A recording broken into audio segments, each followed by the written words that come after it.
3 jeunes garçons, des triplés identiques, se volatilisèrent sans laisser de traces d'une petite ville du Texas en 1981, disparaissant alors qu'ils jouaient devant leur maison familiale. Mais 30 ans plus tard, leur mère repère un détail crucial caché sur l'une de leurs vieilles photographies. Une découverte choquante qui allait révéler ce qui leur était réellement arrivé. Le soleil de l'après-midi plombait sur le modeste quartier résidentiel des faubourgs ruraux du Texas, près de la frontière mexicaine. Evie Marlowe ajusta son chapeau de soleil tandis qu'elle se tenait dans le jardin de la maison de la famille Rodriguez, regardant les enfants jouer et les adultes discuter lors de la fête d'anniversaire du jeune Tommy Rodriguez. À 60 ans, Evie se tenait encore avec grâce, bien que les décennies aient gravé de fines rides autour de ses yeux, des yeux qui avaient passé d'innombrables heures à scruter les visages dans la foule, toujours à la recherche. Son mari, Walter, de 2 ans son aîné, discutait avec quelques hommes près du barbecue. Ils étaient arrivés 1 heure auparavant, se joignant à la célébration, comme le quartier l'avait fait depuis des générations. La chanson d'anniversaire avait été chantée, les bougies soufflées et le gâteau distribué. Les enfants jouaient maintenant librement, tandis que les adultes engageaient des conversations informelles. Evie écoutait d'une oreille distraite l'histoire de sa voisine Martha à propos de son jardin quand un mouvement à la porte-fenêtre attira son attention. Un homme qu'elle ne reconnaissait pas entra dans le jardin, tenant la main d'un jeune garçon d'environ 8 ans. « Désolé d'être en retard », annonça l'homme à personne en particulier. « Il s'est passé quelque chose à la maison. » Le garçon se libéra aussitôt de l'emprise de son père et fila vers les autres enfants qui jouaient dans le jardin. Alors qu'il passait en courant, Evie se figea. L'enfant portait une salopette à carreaux verts avec des bretelles jaunes vives par-dessus une chemise à manches longues. Ses cheveux noirs et bouclés rebondissaient tandis qu'il se déplaçait. Quelque chose dans cette combinaison frappa Evie comme un coup.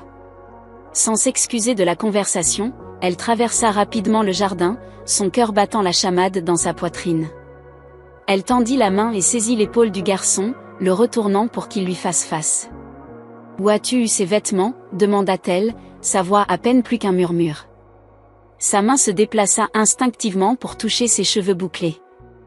Les yeux du garçon s'écarquillèrent d'alarme. Il se dégagea de son emprise et courut vers son père. « Papa, papa !» cria-t-il, sa voix aiguë de peur. L'homme leva les yeux, préoccupé, et se dirigea immédiatement vers Evie, qui restait clouée sur place, tremblant légèrement. « Tout va bien ?» demanda l'homme, posant une main protectrice sur l'épaule de son fils. Son ton était plus curieux qu'accusateur, mais son langage corporel était clair. Il s'inquiétait de ce qui venait de se passer.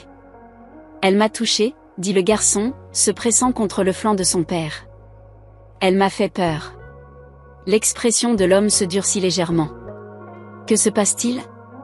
Pourquoi avez-vous attrapé mon fils ?» La bouche d'Evie s'ouvrit, mais aucun mot n'en sortit. Elle tendit à nouveau la main vers les vêtements du garçon, ses doigts s'arrêtant juste avant de le toucher réellement. « Ces vêtements ? Où les avez-vous eus ? Excusez-moi. » L'homme s'interposa entre Evie et son fils. « Quel est votre problème, madame ?» Walter apparut aux côtés d'Evie, puis plusieurs voisins qui avaient remarqué l'agitation. Il passa un bras protecteur autour des épaules de sa femme, évaluant la scène d'un rapide coup d'œil. « Je suis désolé, » dit Walter, sa voix ferme malgré le léger tremblement de sa main. « Ma femme ne voulait pas faire de mal. » Il regarda le garçon, et Evie le sentit se raidir à côté d'elle. « La tenue de votre fils, elle est très similaire à ce que portaient nos garçons. Nos fils, ils étaient triplés. Ils ont disparu il y a 30 ans. Ils avaient des salopettes à carreaux verts comme ça, avec des bretelles jaunes et des manches longues. Ça a dû choquer ma femme. » Les voisins murmurèrent, compréhensifs. Madame Rodriguez, l'hôtesse de la fête, s'avança. « C'est vrai, » dit-elle doucement à l'homme. Les garçons Marlowe ont disparu en 1981. Une terrible tragédie. Tout le quartier a cherché pendant des semaines. L'expression de l'homme s'adoucit immédiatement. « Je suis tellement désolé. Je n'en avais aucune idée. » Il baissa les yeux sur les vêtements de son fils. « Je les ai achetés il y a des mois dans un grand magasin. Je ne me souviens plus exactement quand. » Evie, toujours abasourdie, supplia, « S'il vous plaît, pourrais-je juste regarder les vêtements ?» Je veux juste voir si c'est la même marque. Walter la retint doucement. Evie, chérie, ce garçon n'est pas Lucas, Noah ou Gabriel. Ne le perturbons pas davantage. Il se tourna vers l'homme. Je m'excuse pour ma femme. Cela a été difficile. Madame Rodriguez toucha le bras d'Evie. Evie, ma chère, vous avez l'air si pâle.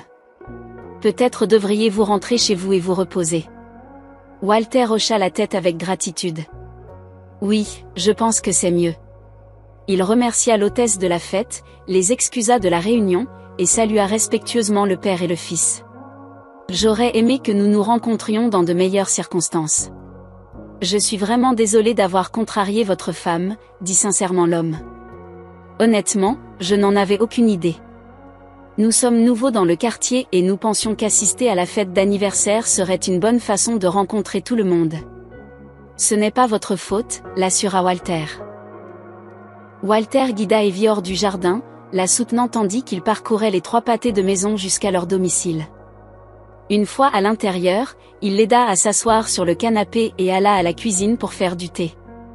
Quand il revint, il l'aida à prendre une gorgée de la tasse fumante. Les yeux d'Evie s'emplirent de larmes. « Je ne voulais pas effrayer ce petit garçon, dit-elle, la voix brisée.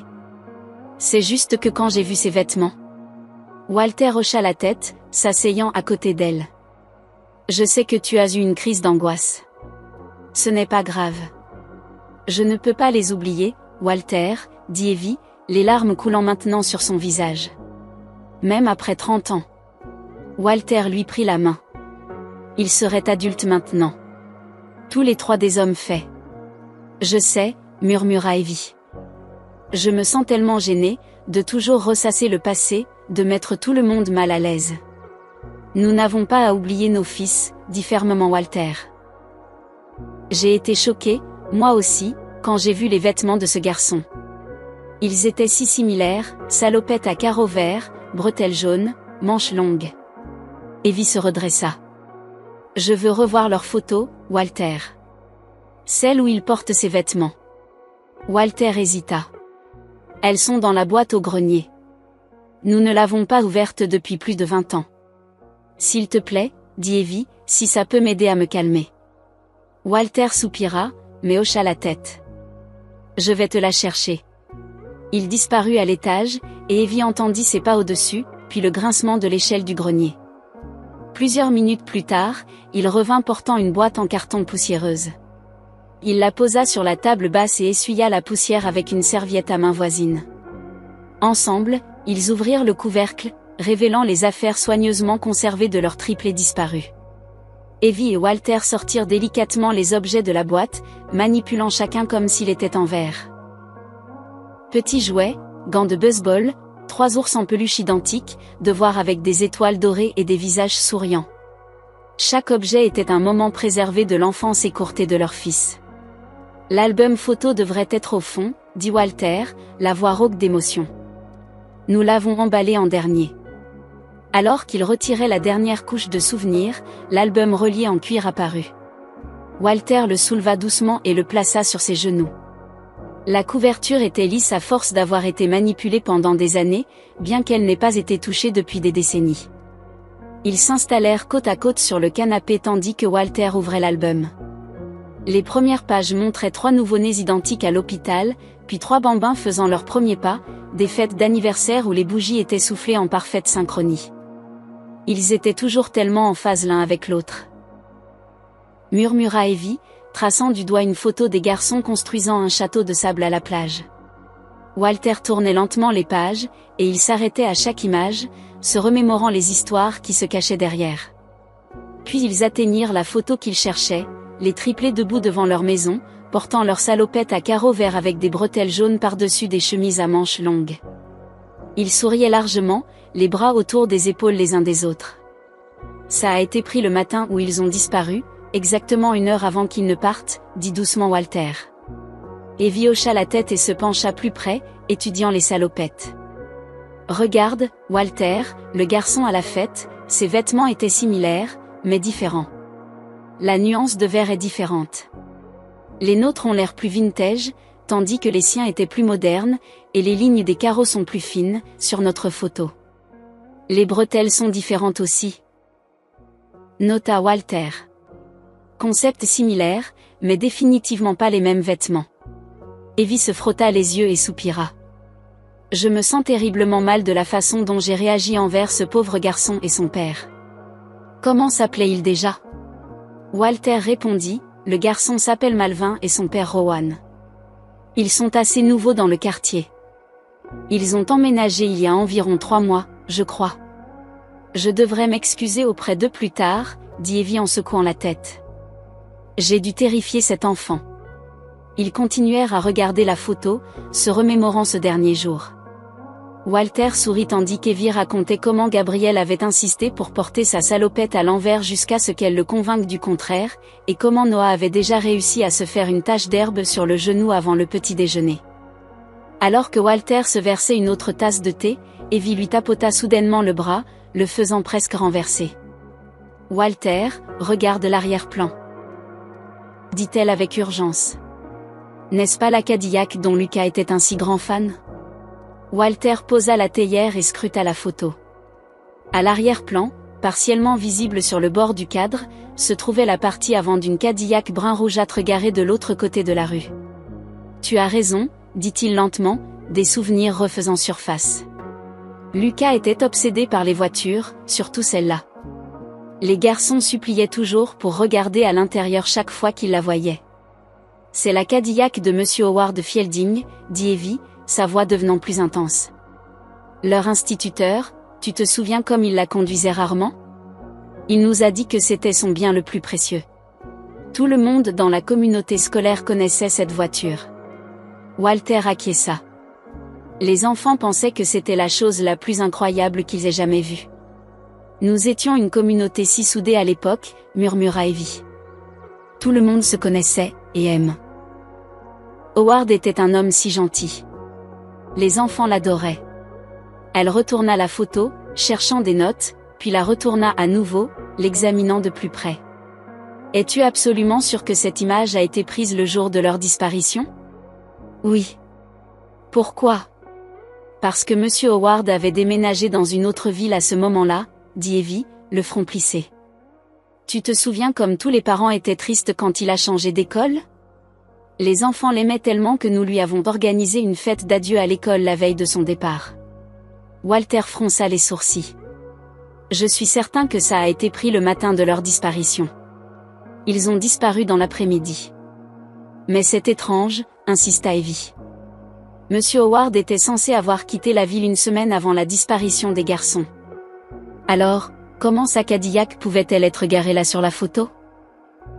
Walter mit l'album de côté et fouilla à nouveau dans la boîte, cherchant parmi les objets qu'ils avaient déjà retirés.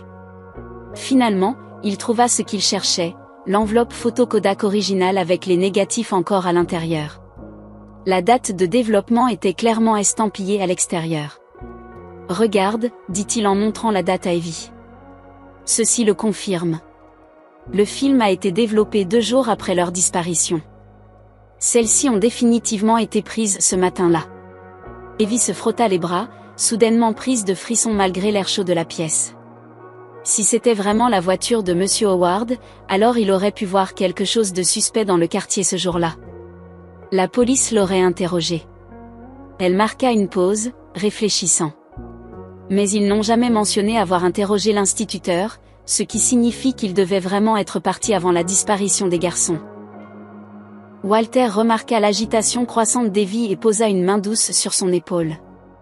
Evie, ça pourrait être une coïncidence. Ce n'est peut-être même pas la Cadillac de Monsieur Howard. Elle aurait pu appartenir à n'importe qui. Mais je ne me souviens de personne d'autre dans le quartier qui avait une Cadillac, rétorqua Evie. Nous étions très proches de tout le monde. Nous l'aurions su. Peut-être qu'elle n'appartenait pas à un local, suggéra raisonnablement Walter. Ça aurait pu être un visiteur chez l'un des voisins. Tu ne devrais pas trop y penser, chérie. La police a examiné toutes nos photos de famille, y compris celle-ci. Ils ont interrogé tout le monde et suivi toutes les pistes. Si ça avait été la Cadillac de Monsieur Howard, ils auraient remarqué la plaque d'immatriculation et nous l'auraient confirmé. Evie prit une profonde inspiration tandis que Walter insistait, acceptant une autre gorgée de thé de la tasse qu'il lui offrait. La chaleur sembla la calmer légèrement. Tu as raison, dit-elle finalement. Ce n'est probablement rien. Walter hocha la tête, soulagé, et ferma l'album photo. Evie avait retiré la photo, voulant la garder près d'elle. Ensemble, ils commencèrent à remettre doucement les objets dans la boîte. Chaque souvenir était un fragment de la vie que leur fils avait vécue et de l'avenir qu'ils étaient censés avoir. Après avoir tout remballé dans la boîte, Walter jeta un coup d'œil à l'horloge ornée sur la cheminée et sursauta. Mon Dieu, j'ai complètement perdu la notion du temps. J'ai mon rendez-vous de contrôle aujourd'hui à 11h50 et il est déjà 11h30. C'est samedi et la clinique n'ouvre que jusqu'à 13h. Evie leva les yeux de l'album photo, surprise. J'ai totalement oublié de te le rappeler. Le docteur Matthews n'aime pas quand les patients sont en retard. Elle aida rapidement Walter à rassembler ce dont il avait besoin. Sa carte d'assurance maladie, la liste des médicaments qu'il prenait et le journal où il avait noté ses mesures de tension artérielle. En 5 minutes, Walter était prêt à partir. « Es-tu sûr que ça ira toute seule ?» demanda-t-il en s'arrêtant à la porte. « Ça ira », l'assura Evie. « Je vais préparer le déjeuner, peut-être faire une sieste cet après-midi, et le dîner sera prêt quand tu rentreras. Ne t'inquiète pas pour moi. » Walter hocha la tête, l'embrassa sur la joue et se précipita vers la voiture. Après son départ, Evie alla dans leur chambre et prit son téléphone sur la table de nuit. Il y avait un SMS de Louise Mitchell, une vieille amie qui avait travaillé au conseil scolaire pendant près de 3 décennies avant de prendre sa retraite. Réunion annuelle des retraités du district scolaire le mois prochain. J'espère vous y voir, toi et Walter. Vous nous manquez tous les deux. Evie s'assit sur le bord du lit, fixant le message. Louise aurait connu Howard Fielding professionnellement. Elle pourrait avoir des informations sur lui, bien qu'Evie ne veuille pas soupçonner Monsieur Howard, il avait été un professeur si gentil et merveilleux, particulièrement doué avec les enfants. Elle ne pouvait se défaire de l'étrange sentiment et des questions qui s'étaient installées en elle depuis qu'elle avait repéré la Cadillac sur la photographie. Impulsivement, elle appuya sur les coordonnées de Louise et l'appela. « Evie, quelle merveilleuse surprise !» répondit chaleureusement Louise. « As-tu reçu mon SMS concernant la réunion ?»« Oui. Walter et moi essaierons de venir, » dit Evie. « Comment vas-tu, Louise ? Ça fait trop longtemps. » Elles passèrent plusieurs minutes à rattraper le temps perdu, échangeant des nouvelles d'amis communs et partageant des mises à jour sur leur santé et leur famille. Finalement, Evie orienta la conversation vers la vraie raison de son appel.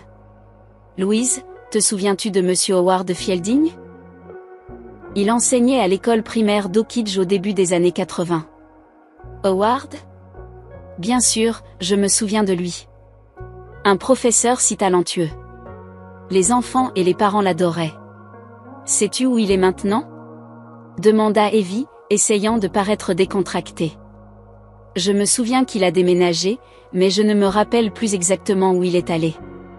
Il y eut une pause au bout du fil. En fait, Evie, je crois que tu te trompes. Howard n'a jamais continué à enseigner, du moins pas dans le système scolaire public. Il n'a jamais déposé de papier de transfert vers un autre district ou État. Evie se redressa. Il ne l'a pas fait, mais nous lui avions organisé une fête d'adieu.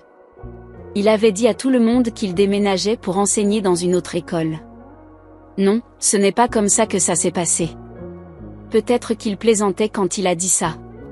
Tu sais comment il était, dit Louise. D'après ce que j'ai entendu, il a déménagé dans une région reculée du Texas et a lancé une ferme caritative privée pour enfants immigrés. Une ferme, répéta Evie, confuse. J'ai toujours pensé qu'il avait déménagé dans un autre État pour enseigner. Non, rien de tout cela, l'assura Louise. Attends, quelqu'un m'a mentionné le nom de son établissement il y a quelques mois. Laisse-moi réfléchir. Il y eut un silence pendant un moment. Ah, je me souviens maintenant. Ça s'appelle Howard S. Haven for Hope. Howard S. Haven for Hope, répéta Evie, mémorisant le nom. Pourquoi demandes-tu soudainement des nouvelles d'Howard, s'enquit Louise. Evie hésita. Je me suis juste souvenu qu'il avait une Cadillac, et j'ai vu une Cadillac similaire sur une vieille photo de famille. Oh, oui, il avait cette belle Cadillac, confirma Louise. Mais il la sortait rarement. Il préférait utiliser son autre voiture pour ses déplacements quotidiens. Cette Cadillac était sa fierté et sa joie, plus une pièce de collection qu'un moyen de transport. Te souviens-tu exactement quand Howard a quitté la ville? Demanda Evie, son cœur battant plus vite. Louise soupira. C'était il y a si longtemps, Evie. Je ne pourrais vraiment pas le dire avec certitude. Après avoir raccroché, Evie se rendit immédiatement à l'ordinateur dans le petit bureau à domicile et chercha Howard S. Haven for Hope. Elle trouva un site web simple avec des informations minimales. La bannière de la page d'accueil montrait de jeunes hommes et garçons souriants travaillant dans une ferme. La plupart semblaient être d'origine hispanique ou mexicaine, avec des cheveux foncés et la peau bronzée. Elle parcourut les photos de la galerie, mais rien ne semblait inhabituel ou suspect. En fait, les images dépeignaient ce qui semblait être un environnement positif et stimulant. Howard paraissait faire du bon travail en offrant des opportunités aux enfants immigrés. Sa page de profil comportait une brève biographie mentionnant son parcours d'enseignant en primaire et sa passion pour le travail avec les enfants. L'énoncé de mission de la ferme soulignait l'éducation, le soutien et la création de voies vers la réussite pour les jeunes immigrés. Evie trouva l'adresse de la ferme et un contact par email, mais pas de numéro de téléphone. Elle fixa l'écran, contemplant sa prochaine action. Il pourrait être bon de rencontrer à nouveau Monsieur Howard pour voir ce qu'il faisait maintenant. Peut-être pourrait-elle lui montrer la photo et lui demander si la Cadillac était la sienne. Vérifiant l'heure, 11h45, Evie réalisa qu'elle pouvait encore se rendre à l'adresse aujourd'hui. Ce n'était qu'à 90 minutes de route. Si elle partait bientôt, elle pourrait atteindre la ferme en début d'après-midi avec encore beaucoup de lumière du jour. Elle prit son téléphone et appela Walter à la clinique. « Walter, comment se passe ton rendez-vous ? » « Je suis toujours dans la salle d'attente, » répondit-il. « Tout va bien ? » « Oui, mais j'ai trouvé des informations intéressantes. » Evie expliqua ce que Louise lui avait dit à propos de la ferme d'Howard. « J'aimerais y aller aujourd'hui, Walter. Viendrais-tu avec moi ? » Il y eut une pause. « Je ne sais pas, Evie. Je m'inquiète un peu pour toi. Tu sembles obsédée par cette coïncidence de la Cadillac. » « Je vais bien, » l'assura-t-elle. « Je ne veux pas trop y penser ni avoir de mauvais sentiments envers Monsieur Howard. Il a toujours été si gentil. La ferme caritative a l'air intéressante, et ce serait bien de prendre de ses nouvelles après toutes ces années. » « D'accord, » accepta Walter. « Mais nous devrions l'appeler d'abord. Lui faire savoir que nous venons. Je n'ai pas trouvé de numéro de téléphone, juste une adresse email. J'enverrai un message, bien qu'il ne le voie peut-être pas avant notre arrivée. » Ils convinrent de se retrouver à la clinique, car c'était sur le chemin de la ferme. Walter terminerait son rendez-vous, et Evie prendrait le bus pour le rejoindre là-bas. « Je pars tout de suite, » dit Evie, attrapant déjà son sac à main. « À bientôt. » Evie quitta la maison avec un sentiment de détermination, verrouillant la porte derrière elle et marchant d'un pas vif jusqu'à l'arrêt de bus, à 3 pâtés de maison de là. La chaleur texane montait au fur et à mesure que la journée avançait, et elle fut reconnaissante lorsque le bus arriva juste au moment où elle atteignait l'arrêt. Les 15 minutes de trajet jusqu'à la clinique médicale passèrent rapidement tandis que l'esprit d'Evie bouillonnait de questions sur Howard Fielding et sa Cadillac. En descendant du bus, une jeune femme coiffée d'un chapeau de paille et vêtue d'un t-shirt jaune vif lui tendit un prospectus coloré. « Foire agricole du comté cette semaine », annonça joyeusement la femme avant de passer au passager suivant qui débarquait. Evie jeta un coup d'œil au prospectus en se dirigeant vers la clinique. Il annonçait un événement agricole d'une semaine qui avait commencé la veille. Chaque jour proposait différentes activités, aboutissant à un marché de producteurs et à diverses compétitions pendant le week-end. Elle remarqua en gros caractères l'annonce d'une vente aux enchères spéciale aujourd'hui sur un site non loin de la ferme d'Howard. « Intéressant », murmura-t-elle, glissant le prospectus dans son sac à main en approchant de l'entrée de la clinique. À l'intérieur, elle trouva Walter à la caisse en train de régler sa quote-part pour le rendez-vous. Il sourit en la voyant. « Timing parfait », dit-il. « Le docteur Matthews dit que tout va bien. Ma tension artérielle a baissé depuis qu'ils ont ajusté mes médicaments. C'est une merveilleuse nouvelle, répondit Evie, sincèrement soulagée.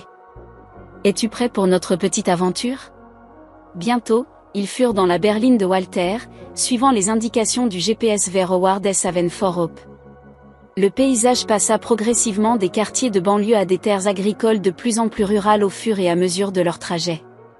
Une réponse à ton email, demanda Walter, les yeux sur la route. Non, rien, répondit Evie. Elle sortit le prospectus de son sac. Mais regarde ça. Je l'ai eu à l'arrêt de bus. Il y a un grand événement agricole cette semaine. Aujourd'hui, il y a une vente aux enchères non loin de la ferme d'Howard. Walter jeta un bref coup d'œil au prospectus qu'elle tenait en l'air. Je me demande si Howard sera à cet événement. C'est possible, acquiesça Evie, étudiant la carte sur le prospectus. Le site de la vente aux enchères se trouve dans la même zone générale que sa ferme, juste à une adresse différente. Visitons d'abord sa ferme comme prévu, suggéra Walter. Nous pourrons toujours aller voir la vente aux enchères après. Après avoir conduit pendant plus d'1 heure à travers une campagne de plus en plus isolée, ils tournèrent sur un long chemin de gravier marqué d'un simple panneau en bois, Howard S. Haven for Hope. L'allée menait à un groupe de bâtiments, une grande ferme, plusieurs granges et ce qui semblait être des dortoirs. L'endroit paraissait calme, avec peu de personnes visibles. Alors qu'ils se garaient et sortaient de la voiture, ils remarquèrent un jeune homme sortant d'une des granges. « Bonjour », lança Walter en saluant de la main. Le jeune homme, hispanique, probablement au début de la vingtaine, s'approcha d'eux avec un sourire amical. « Bonjour, puis-je vous aider ? » Nous cherchons Howard Fielding, dit Evie. Est-ce sa ferme? Oui, c'est la propriété de Monsieur Fielding, confirma le jeune homme. Avez-vous rendez-vous avec lui? Walter secoua la tête. Non, pas exactement. Nous sommes de vieux amis de l'époque où Howard était enseignant. Nous avons envoyé un email à l'adresse indiquée sur le site web. L'expression du jeune homme s'éclaircit. Oh, c'est l'ancienne adresse email. Nous sommes passés à une nouvelle ce dernier mois, mais le site web n'a pas encore été mis à jour. Il avait l'air désolé. Monsieur Fielding n'est pas là pour le moment. Lui et la plupart de notre personnel et des enfants sont allés à l'événement agricole du comté. Il y a une vente aux enchères aujourd'hui, et nous tenons également un stand pour promouvoir notre programme caritatif. Oui, nous venons d'entendre parler de l'événement, dit Evie, essayant de cacher sa déception. Elle se tourna vers la voiture, prête à partir. Attends, dit Walter, posant une main sur son bras. Il se tourna vers le jeune homme. Puisque nous sommes déjà là, serait-il possible de jeter un coup d'œil à la ferme? Nous aimerions beaucoup voir ce qu'Howard a construit ici. Le jeune homme hésita. Laissez-moi vérifier avec le superviseur de service. Un instant, s'il vous plaît. Il s'éloigna, sortant un téléphone, et eut une brève conversation. Quand il revint, il souriait. C'est bon. Je serais heureux de vous faire visiter. Pendant les 30 minutes suivantes, ils le suivirent à travers la propriété. Il leur montra les étables où il gardait le bétail, les écuries pour les chevaux et les champs où il cultivait diverses récoltes. Tout au long de la visite, il expliqua leur programme caritatif, comment ils aidaient les enfants immigrés à découvrir l'agriculture et l'élevage tout en leur fournissant éducation et soutien. Ceci est l'une de nos granges spéciales, dit le jeune homme alors qu'ils approchaient d'une structure colorée dont l'extérieur était décoré de peintures d'enfants. Elle est conçue spécifiquement pour que les plus jeunes enfants puissent jouer, se salir et explorer. Monsieur Fielding a créé ce programme pour initier les enfants à la vie à la ferme de manière amusante. À l'intérieur de la grange, ils trouvèrent un homme en train d'arranger du matériel sur plusieurs tables basses. Il semblait avoir la fin de la trentaine ou le début de la quarantaine, avec des cheveux noirs épais et bouclés et la peau claire. Lorsqu'il leur sourit à leur entrée, Evie remarqua son sourire inhabituellement large et éclatant. Ferdinand, ce sont des amis de Monsieur Fielding, expliqua leur jeune guide. Ils sont passés dans l'espoir de le voir. L'homme s'essuya les mains sur une serviette et s'approcha d'eux, tendant la main. Je suis Ferdinand, le coordinateur des activités. Enchanté de vous rencontrer. Walter et Evie Marlowe, dit Walter en lui serrant la main. Ferdinand désigna le matériel qu'il était en train d'arranger.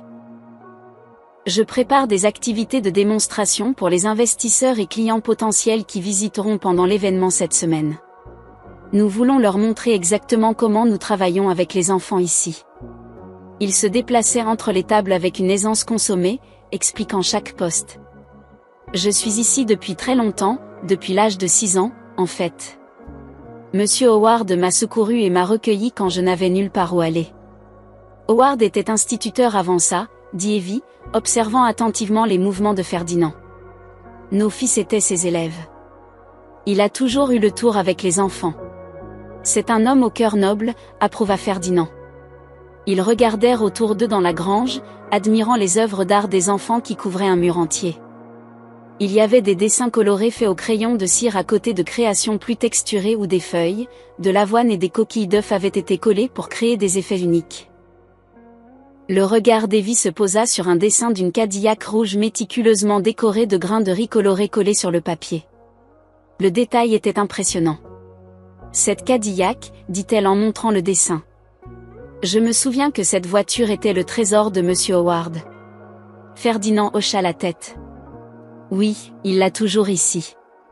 En fait, il l'a sorti ce matin. Il regarda le dessin avec fierté. En fait, celui-là est de moi. Je l'ai fait comme exemple pour montrer aux enfants. C'est pourquoi il est plus soigné que leur création. Il gloussa, désignant les œuvres plus chaotiques qui l'entouraient. Evie sentit un frisson étrange la parcourir, comme une rafale de vent froid sur sa peau. Elle fixa Ferdinand plus attentivement, ses cheveux noirs et bouclés, son large sourire, et ressentit un sentiment troublant de familiarité. Quelque chose dans ses manières, la façon dont il utilisait ses mains quand il parlait. Ferdinand remarqua qu'elle le fixait et se tortilla mal à l'aise. « Tout va bien, madame ?» Walter posa une main discrète dans le dos d'Evie. Un avertissement en douceur. « Oui, oui, dit rapidement Evie. Je suis désolée. Ce sont juste toutes ces créations d'enfants. Elles m'ont rappelé mes garçons quand ils étaient jeunes. » Elle hésita, puis demanda, « Avez-vous des frères et sœurs, Ferdinand ?» Evie, dit Walter d'une voix basse et prudente. Ferdinand gloussa maladroitement. « Oui, en fait. Mon frère est à l'événement aujourd'hui avec Monsieur Howard. » Il vérifia sa montre. « Vous devriez y jeter un coup d'œil si vous avez le temps. Il y aura un spectacle pour enfants et une vente aux enchères. » Ils remercièrent Ferdinand pour son temps. Et leur jeune guide les reconduisit vers l'entrée de la propriété. En marchant, Evie regarda en arrière une fois de plus. Son esprit s'emballa de possibilités et de questions qu'elle ne pouvait encore formuler. Lorsqu'ils atteignirent leur voiture, ils remercièrent le jeune membre du personnel pour la visite. Les mains d'Evie tremblaient légèrement alors qu'elle bouclait sa ceinture de sécurité, ses pensées consumées par l'homme aux cheveux noirs bouclés et au large sourire qui avait été secouru par Howard Fielding à l'âge de 6 ans. À l'intérieur de la voiture, Walter démarra le moteur et vérifia le GPS sur son téléphone. « Le site de la vente aux enchères n'est qu'à 20 minutes d'ici, dit-il. Devrions-nous y aller ? » Absolument, répondit Evie, la voix tendue d'excitation. J'ai besoin de parler à Monsieur Howard. Alors qu'il roulait sur la route de campagne poussiéreuse, Walter jeta un coup d'œil à sa femme. Evie, pourquoi as-tu posé à Ferdinand des questions si personnelles sur ses frères et sœurs ? Evie regardait par la fenêtre, observant les terres agricoles défiler. J'ai juste eu cette étrange sensation quand j'ai vu ce dessin de Cadillac qu'il a fait, puis ses cheveux et son sourire. Elle se tourna vers Walter. Il ressemble à Lucas. Walter secoua la tête. Evie, tu ne peux pas penser ça. Ils ont l'air très différents. Ce n'est pas parce que la couleur des cheveux, les boucles et le sourire. Je sais, interrompit Evie. Je suis désolée. Je ne voulais pas être déplacée. C'est juste que quelque chose chez lui me semblait familier. Walter lui tapota la main d'un air rassurant, mais ne dit rien de plus. Le reste du court trajet se passa en silence, tous deux perdus dans leurs pensées. Ils arrivèrent au champ de foire du comté où se tenait l'événement agricole. Des tentes et des stands colorés bordaient le périmètre d'un grand champ avec des expositions de matériel agricole au centre. L'endroit était bondé d'agriculteurs, d'éleveurs et de familles profitant des festivités. Pas de vente aux enchères en ce moment, observa Walter, consultant le programme affiché près de l'entrée. On dirait qu'elle est passée. Ils traversèrent le champ de foire, s'arrêtant de temps en temps pour regarder les expositions de bétail primé et les innovations agricoles. Après environ 10 minutes, ils aperçurent une tente blanche avec une bannière bleue indiquant « Howard S. Haven for Hope » tendue sur le dessus. Alors qu'ils approchaient, Evie eut le souffle coupé. Là, parlant avec un couple qui semblait être des donateurs potentiels, se trouvait Howard Fielding. Bien que 3 décennies se soient écoulées, elle le reconnut immédiatement. Ses cheveux étaient devenus complètement blancs et de profondes rides marquaient son visage, mais il avait toujours les mêmes gestes enthousiastes en parlant. Ils attendirent que le couple s'éloigne, puis s'avancèrent. « Monsieur Fielding, dit Walter. »« Howard Fielding ?» Le vieil homme se tourna, son expression polie mais vide. « Oui. Puis-je vous aider ?»« Vous ne vous souvenez probablement pas de nous, dit Evie. »« Je suis Evie Marlowe, et voici mon mari, Walter. Nos fils, Lucas, Noah et Gabriel, étaient vos élèves à l'école primaire d'Oakidge. » Le front d'Howard se plissa tandis qu'il étudiait leur visage. « Je suis terriblement désolé. Ça fait longtemps et je suis un vieil homme maintenant, presque 70 ans. » Il tapota sa tempe. La mémoire flanche un peu plus chaque année. « Pouvez-vous croire ça ?» Evie s'approcha. « J'ai organisé votre fête d'adieu avec les autres mères avant que vous ne quittiez l'école. S'il y a jamais eu une femme avec 3 petits garçons identiques la suivant comme des canetons, c'était moi, Evelyn Marlowe. » La reconnaissance se dessina lentement dans les yeux d'Howard, et son visage s'éclaira d'un sourire. Bien sûr, la famille Marlowe, Lucas, Noah et Gabriel, des garçons brillants, tous les 3. Son sourire faiblit légèrement. « Je suis très heureux de vous revoir tous les 2 après toutes ces années. Nous avons été surpris d'apprendre l'existence de votre ferme, dit Walter.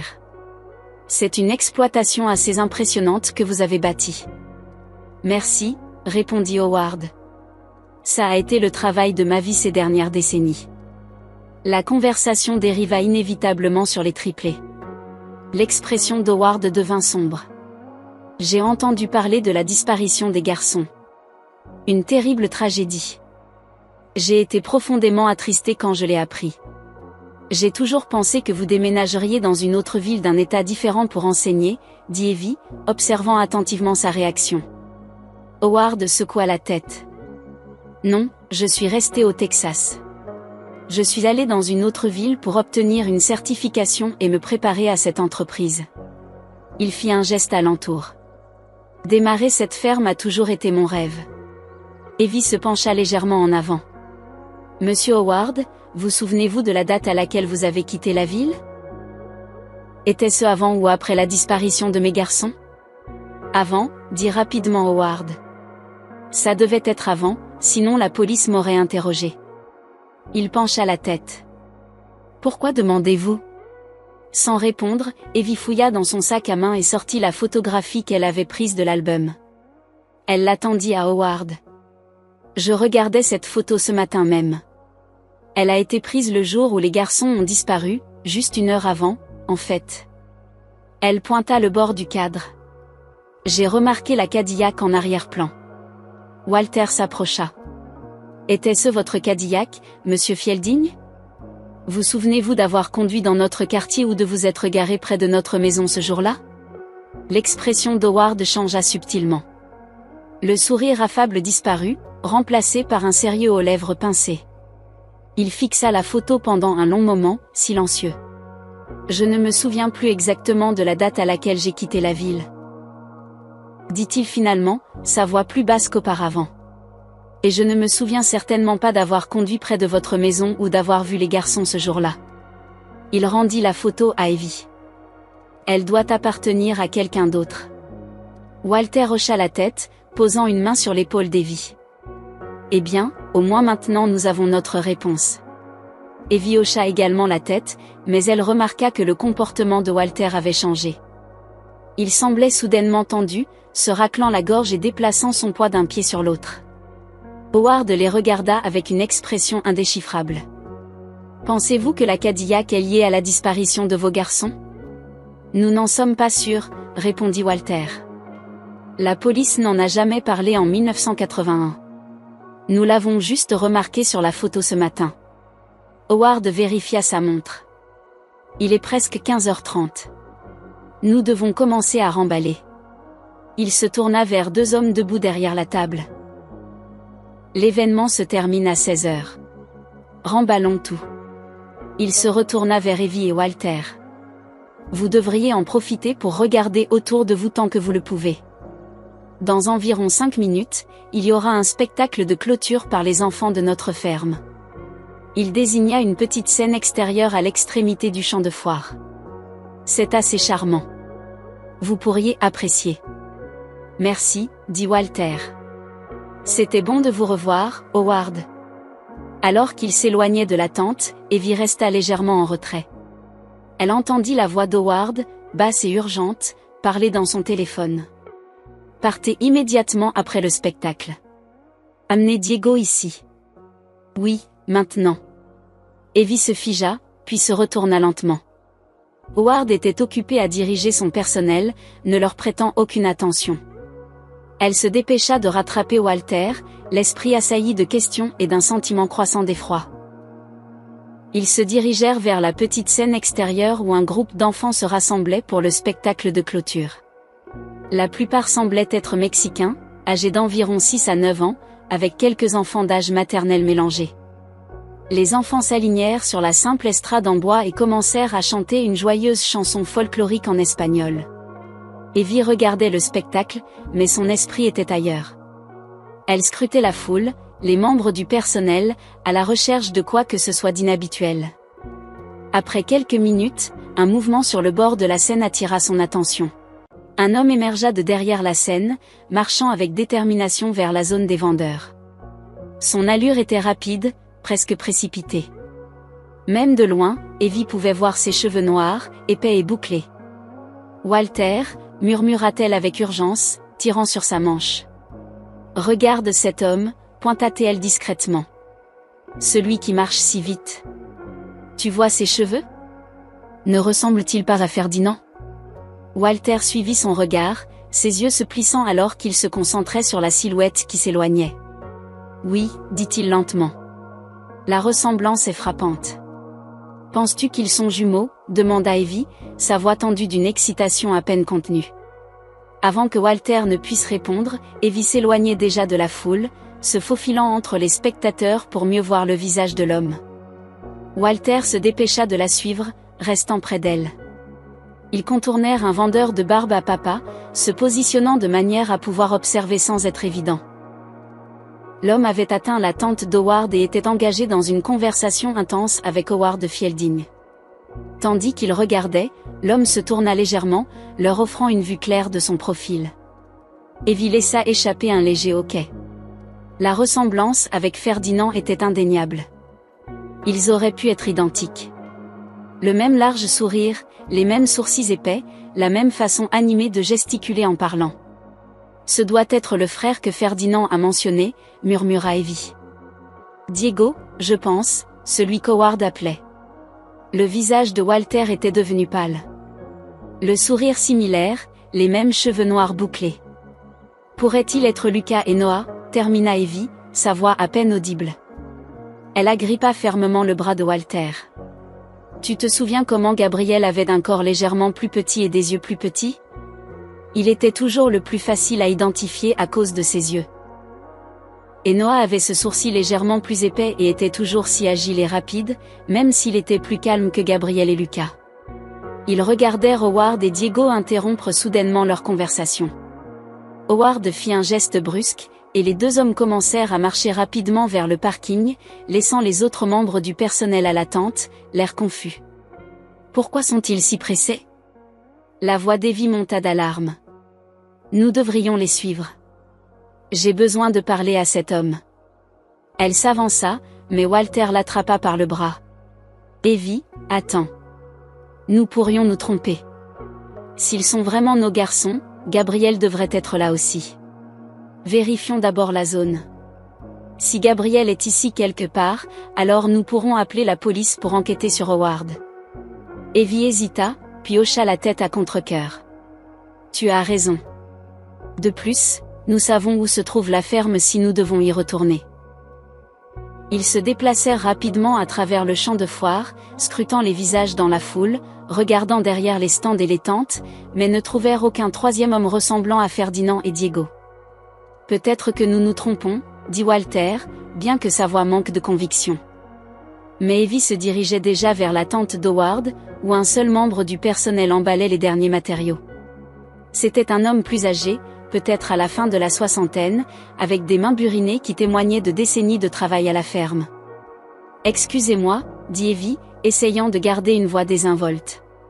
Nous étions à la ferme plus tôt aujourd'hui et avons rencontré Ferdinand. Puis nous avons vu un autre homme qui lui ressemble trait pour trait. Diego, c'est ça? Sont-ils frères? L'homme leva les yeux en hochant la tête. Oui, ils sont jumeaux. Jumeaux, répéta Evie, échangeant un regard avec Walter. L'homme gloussa. Eh bien, en fait, voici un fait amusant. Ils sont triplés. Le troisième n'est pas là aujourd'hui, cependant.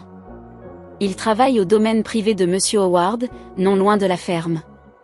Evie et Walter se regardèrent fixement, des expressions identiques de terreur et d'espoir se mêlant sur leurs visages. Où se trouve ce domaine privé? Demandèrent-ils à l'unisson. L'homme leur jeta un regard étrange, clairement décontenancé par leurs questions synchronisées et leur soudaine intensité. Je suis désolé, mais je ne peux pas divulguer les informations privées du propriétaire. Il leur tendit une brochure. Voici l'adresse de la ferme si vous voulez en savoir plus sur nos programmes et ce que nous faisons. Oui, merci, dit Walter, prenant la brochure même s'ils avaient déjà l'information. Nous apprécions votre temps. Ils s'éloignèrent de la tente, se déplaçant vers un coin tranquille où ils ne seraient pas entendus. Walter, murmura Evie, la voix tremblante. Triplés. Ils sont triplés, et ils ont le bon âge. Ferdinand a dit qu'il était avec Howard depuis l'âge de 6 ans. Walter se passa une main dans les cheveux, son expression accablée. Ça ne peut pas être une coïncidence, la Cadillac sur la photo, la réaction étrange d'Howard, et maintenant ces trois hommes qui se ressemblent tant.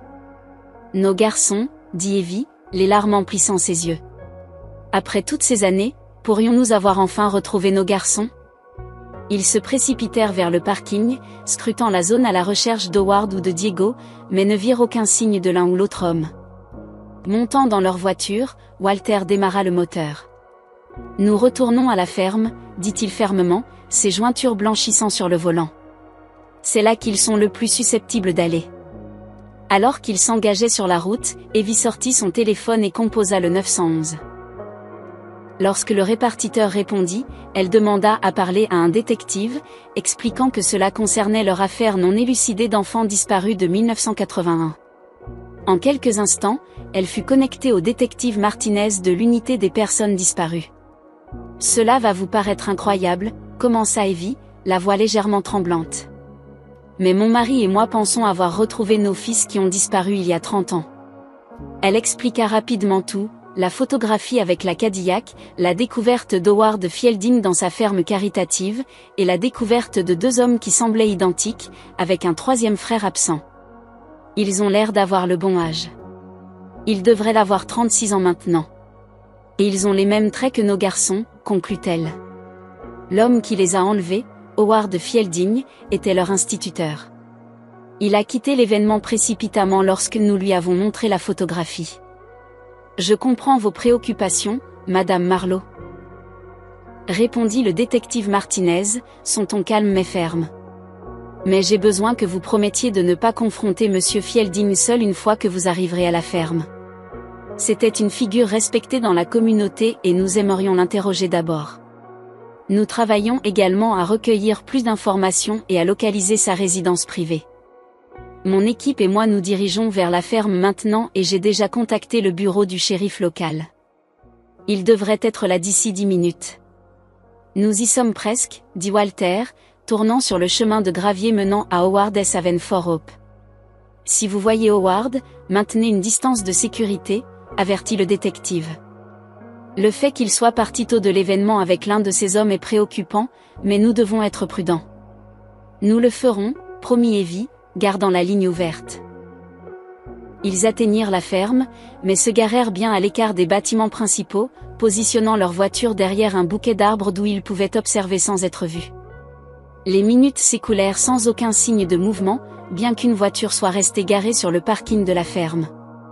Puis, après ce qui sembla une éternité, 3 silhouettes émergèrent de la maison principale, Howard, Diego et Ferdinand. Ils se déplaçaient rapidement, jetant des sacs dans le coffre de la voiture d'Howard. « Ils partent », murmura Evie dans le téléphone. Howard, Ferdinand et Diego, ils montent tous dans une voiture. « Restez où vous êtes », ordonna le détective Martinez. « Nous avons trouvé les registres de propriété de la ferme. Elle est enregistrée sous un nom différent de celui d'Howard Fielding.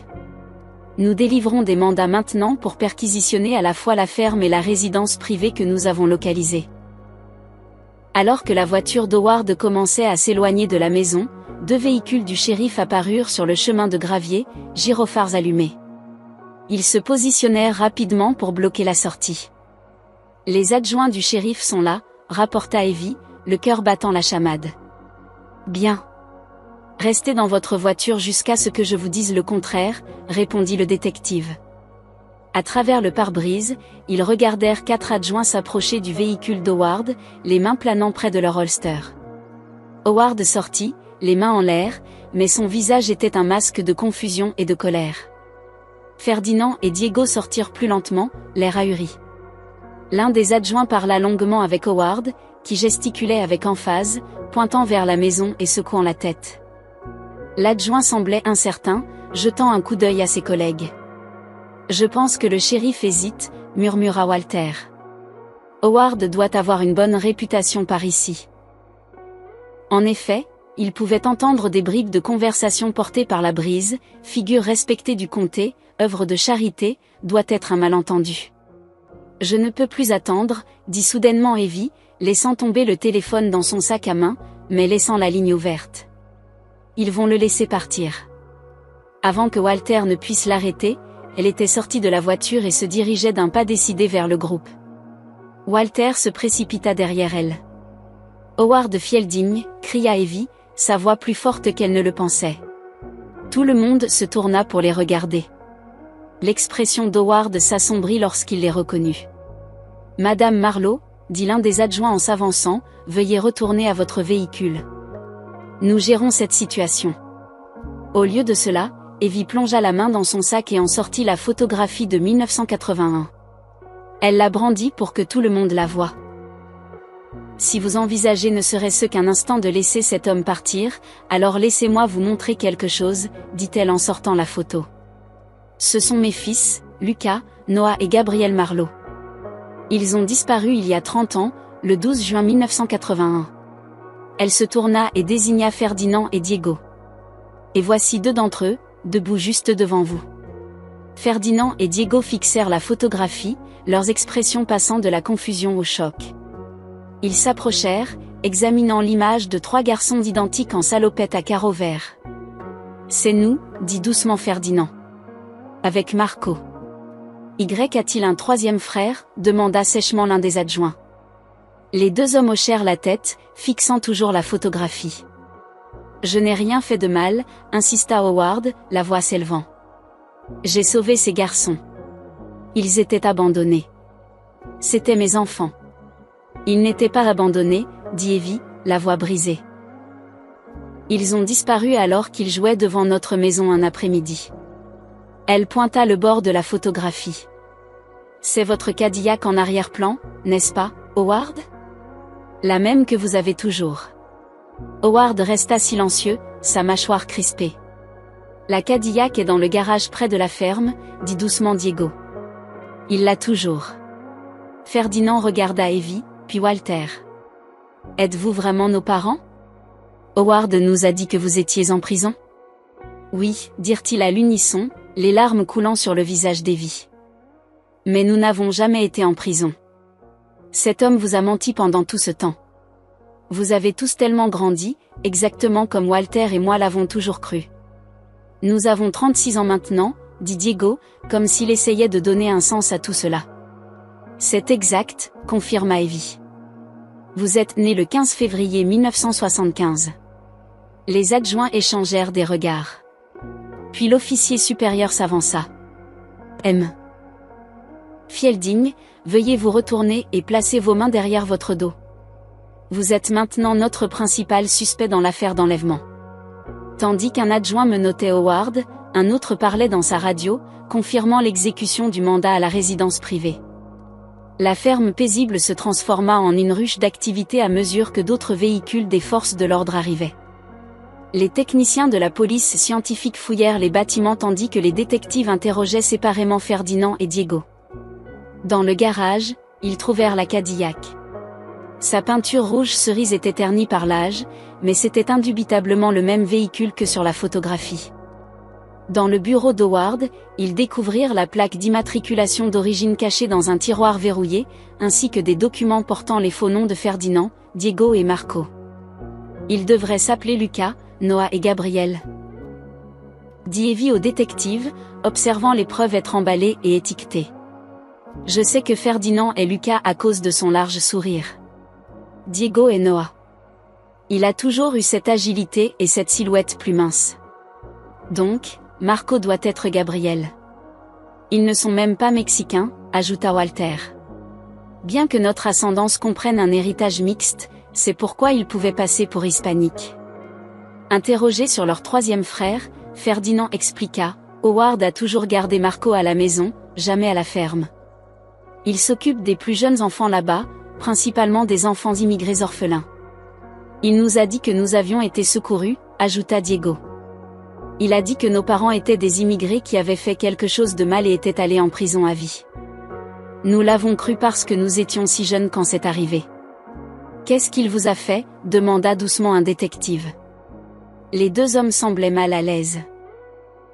Rien de mal ces 20 dernières années, dit finalement Ferdinand. Il attendait juste une obéissance absolue, que nous fassions les choses exactement comme il le disait. Mais notre enfance a été dure, ajouta doucement Diego. Il nous disciplinait souvent, nous faisait nous déshabiller, nous touchait d'une manière qui semblait étrange, puis nous frappait avec une canne en rotin. Il disait que c'était la conséquence de ne pas écouter ou d'être méchant. Maintenant, nous comprenons ce qu'il a vraiment fait. Mais même pendant tout ce temps, nous croyions sincèrement que nous étions si mauvais qu'il devait nous traiter de cette façon pour notre propre bien. C'est ce qu'il nous a fait croire, surtout à Diego. Plus tard dans la soirée, alors que le crépuscule s'installait sur la ferme, un appel parvint de l'équipe se trouvant à la résidence privée d'Howard. Nous avons trouvé Marco, rapporta l'officier. Ainsi que 8 enfants âgés de 4 à 10 ans. Nous les transportons tous à l'hôpital pour évaluation. Beaucoup semblent effrayés et traumatisés. Et Marco ? Demanda anxieusement Evie. Comment va-t-il ? Confus, mais physiquement bien. Nous lui avons expliqué brièvement la situation. Lui, Ferdinand et Diego seront réunis au poste de police avec vous et votre mari. Alors que la nuit tombait, Evie et Walter furent escortés jusqu'à une voiture de police pour le trajet vers le poste. Ferdinand et Diego suivirent dans des véhicules séparés, chacun accompagné d'un détective. Evie prit la main de Walter alors qu'ils quittaient la ferme, laissant derrière eux l'endroit qui avait été à la fois une prison et un foyer pour leur fils pendant 3 décennies. Nos garçons, murmura-t-elle. Nous avons retrouvé nos garçons. Les lumières fluorescentes du poste de police jetaient des ombres dures sur le sol en linoléum usé. Evie était assise dans une petite salle d'interrogatoire, une tasse en polystyrène de café tiède intacte devant elle. Le détective Martinez était assis en face de la table, un enregistreur entre eux, tandis qu'elle racontait le jour où son monde s'était brisé 30 ans plus tôt. Notre communauté était très soudée à l'époque, expliqua-t-elle, les mains jointes étroitement sur ses genoux. Tout le monde connaissait tout le monde. Monsieur Howard était très respecté. C'était le professeur préféré des garçons. Parfois, il ramenait des enfants à la maison avec le consentement des parents, bien sûr. Elle décrivit ce jour fatidique, sa voix ferme malgré la douleur qui persistait dans ses yeux. Walter et moi étions tous les deux à la maison, mais nous laissions souvent les enfants jouer dehors seuls pendant quelques heures. C'était une autre époque en 1981. Les voisins connaissaient tous les garçons, alors nous nous sentions en sécurité en les laissant jouer sans surveillance. Vous ne les avez pas vus être emmenés, demanda doucement le détective Martinez. Evie secoua la tête. Je faisais le ménage dans la pièce du fond. Walter réparait quelque chose dans le jardin. Aucun de nous ne regardait par la fenêtre. Sa voix se brisa. Une minute ils étaient là, jouant dans la cour avant, et la minute suivante, ils avaient tout simplement disparu. Le détective hocha la tête avec sympathie, prenant des notes. Madame Marlowe, nous avons interrogé Monsieur Fielding et questionné le personnel de la ferme. Étant donné son âge et son état de santé, Monsieur Fielding semble avoir décidé d'avouer plutôt que de contester les accusations. Evie se redressa, son attention s'aiguisant. Qu'a-t-il dit ? Il a dit qu'il s'était toujours senti connecté au triplé. C'est ainsi qu'il l'a formulé. Cet après-midi-là, avant qu'il ne quitte supposément la ville, il a décidé qu'il voulait les emmener avec lui. Le détective feuilleta ses notes. Il les a attirés en leur offrant de la crème glacée et un petit tour dans sa Cadillac. Les garçons étaient apparemment fascinés par cette voiture. Lucas, surtout, murmura Evie. Fielding avait planifié l'enlèvement à l'avance. Il avait déjà emballé l'essentiel et avait falsifié des papiers pour traverser les frontières du comté. Plus tard, il est retourné dans ce comté et a établi la ferme en utilisant une fausse identité. Il a acheté la propriété isolée en espèces sous une fausse SARL et a prétendu diriger une organisation à but non lucratif pour enfants migrants. Mais comment se fait-il qu'il n'y ait eu aucun témoin, demanda Walter, qui avait été amené dans la pièce pour entendre les conclusions. Et comment la police ne l'a-t-elle jamais trouvé ? Il n'y a eu ni cri ni lutte qui aurait alerté qui que ce soit, expliqua le détective. Pour les garçons, M. Howard était une figure de confiance, leur offrant de la crème glacée et un tour dans sa voiture de luxe. Les triplés étaient connus pour errer dans le pâté de maison, ajouta Evie. Alors peut-être que personne n'a trouvé étrange de les voir avec lui. Exactement, confirma le détective Martinez. Après la virée à la crème glacée, Fielding les a convaincus de ne pas rentrer tout de suite chez eux. Il leur a dit que leur maison était en danger et que leurs parents étaient impliqués dans quelque chose de grave. Au fil du temps, il a endoctriné les garçons. Il lui faisait tellement confiance qu'il a été relativement facile de les manipuler. Ils n'avaient que 6 ans. Walter prit la main d'Evie, son visage sombre. Il a dit aux triplés qu'ils étaient des enfants immigrés orphelins, continua le détective. Que leurs parents leur avaient caché leurs véritables origines, qu'ils vivaient illégalement en Amérique et que vous aviez tous les deux été envoyés en prison. Il les a progressivement endoctrinés avec ces histoires, créant même de faux albums photos pour étayer ces mensonges. Alors, le mobile de l'enlèvement de nos garçons était juste une fascination ? Demanda Evie, incrédule. L'expression du détective devint sombre. Nous avons enquêté sur les antécédents de Fielding. Il a perdu toute sa famille, sa femme et ses fils jumeaux, dans un incendie de maison au début des années 70. Il semble qu'il ait subi une rupture psychologique, bien qu'il ait réussi à fonctionner extérieurement dans la société.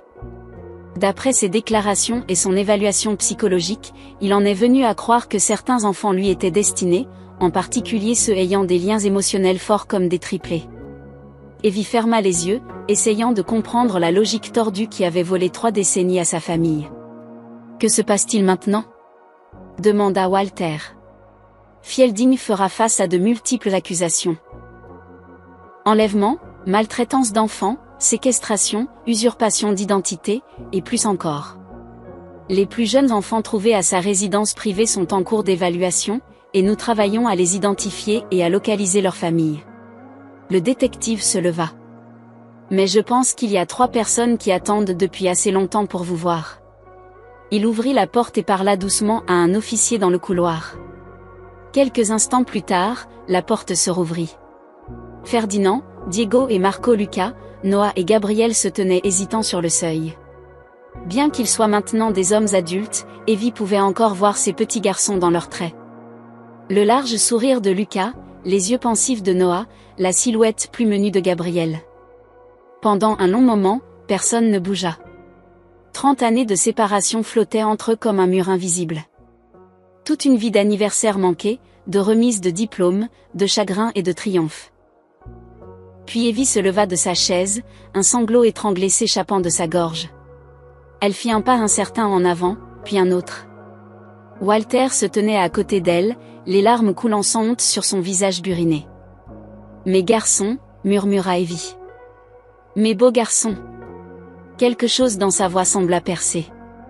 Lucas fut le premier à bouger, traversant la pièce en 3 longues enjambées pour enserrer sa mère dans ses bras. Noah et Gabriel suivirent immédiatement, et Walter s'avança pour compléter le cercle. Ils restèrent là, 5 personnes se tenant les unes aux autres comme si elles craignaient de disparaître à nouveau. Les larmes se mêlant alors que 3 décennies de chagrin et de perte se déversaient dans un flot d'émotions.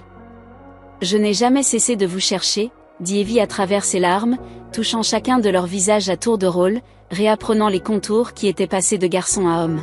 « Pas un seul jour. »« Nous ne savions pas », dit doucement Gabriel. « Nous pensions que vous étiez parti. »« Mais nous sommes là maintenant », dit Walter, la voix étranglée par l'émotion. « Nous sommes tous là maintenant. » Devant la fenêtre de la salle d'interrogatoire, la nuit s'était épaissie, des étoiles apparaissant dans le vaste ciel du Texas. À l'intérieur, une famille déchirée par l'obsession tordue d'un homme commençait les premiers moments hésitants de guérison, se tenant les uns aux autres sous la dure lumière fluorescente d'un poste de police d'une petite ville. Enfin, miraculeusement, au complet une fois de plus.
觉得还好。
有可能。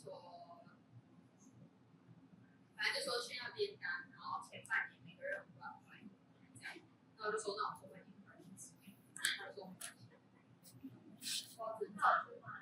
一个月5万，一个月5万，而且保险你也可以赚，我就每个月就去拿卡，然后要跑业务，回家睡觉。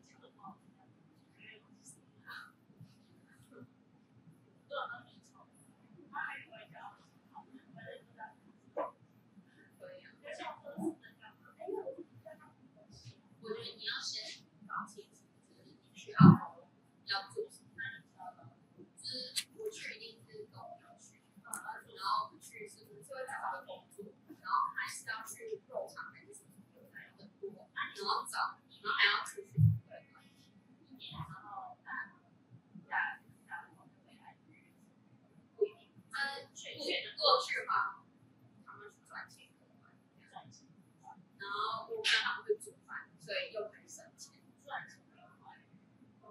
然后行程很高，只是他物价也很高，所以就是不能一直吃外面，所以煮饭，然后我他们不要煮饭，不会，不然又没有很贵，只有就是全部都，因为他们会开车，所以我们就很多可以自己家，2到4。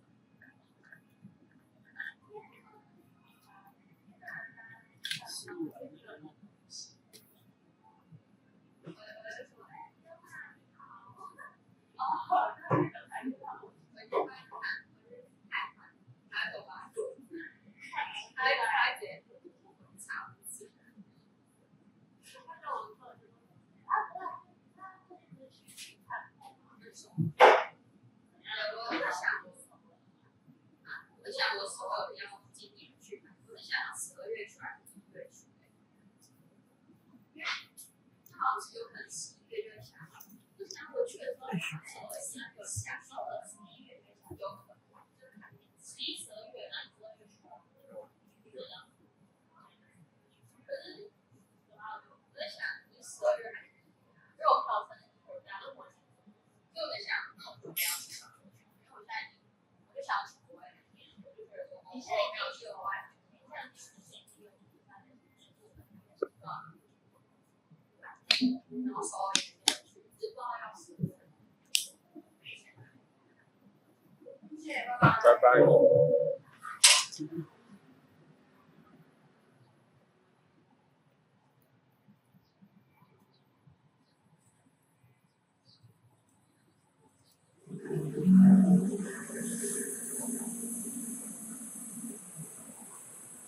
这个还要去哪呢？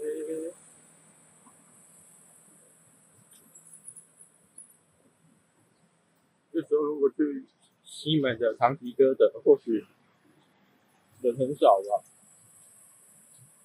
搞不好都没有人。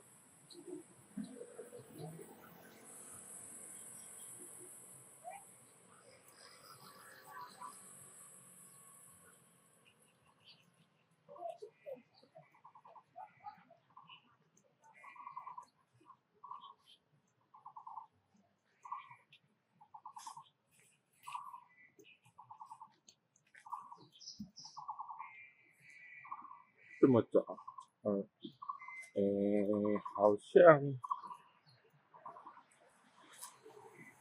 像没有。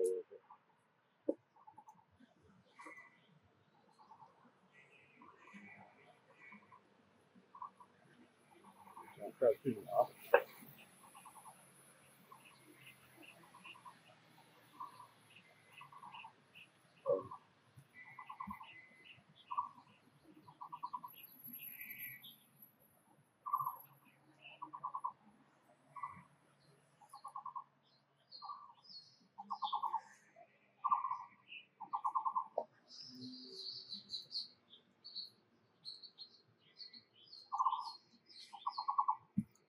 这个时间的西门你们有看过吗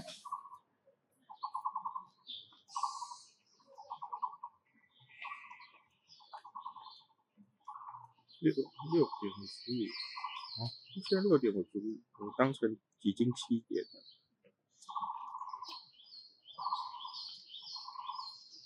那就带你们去看。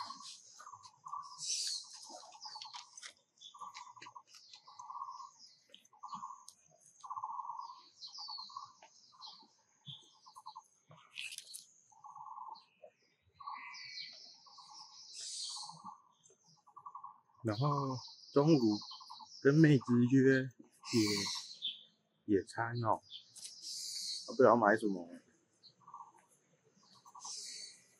买啥啊？买什么去野餐？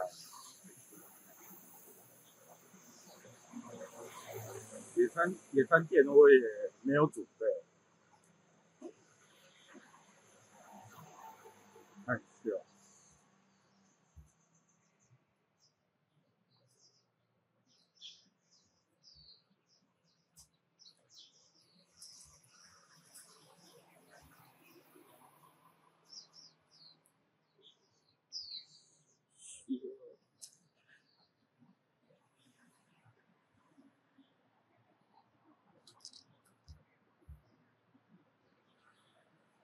田园车。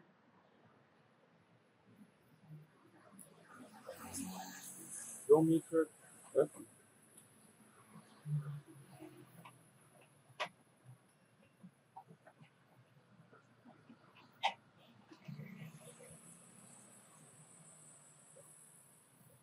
还是去那边买，去那边买，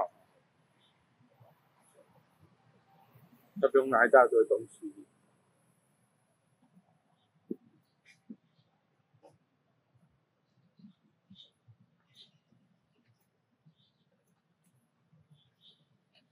那种先买的话就是手要提一大堆东西，我觉得不方便。去现场买。